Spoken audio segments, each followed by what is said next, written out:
Mark is a white British man in his 40s who lives in his own home in Sandwell.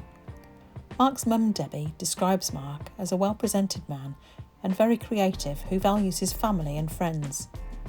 Mark experiences poor mental health and has a diagnosis of schizophrenia. He also has an acquired brain injury. The Vulnerable Adults Risk Management process began in February 2024 due to concerns about financial abuse and exploitation.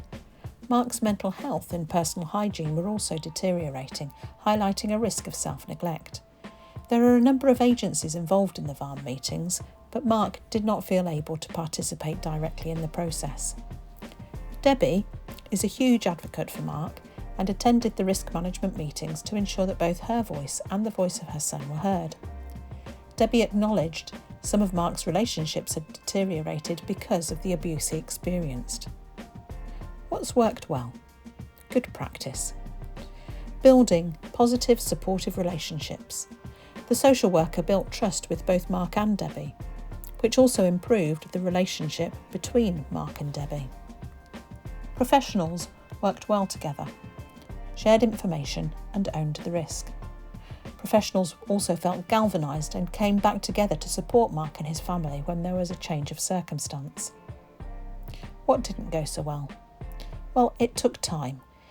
Debbie also felt frustrated with how long it took to make things happen, and members of the team around Mark were hopeful that the criminal justice routes would succeed. This is what Debbie has said about the outcome.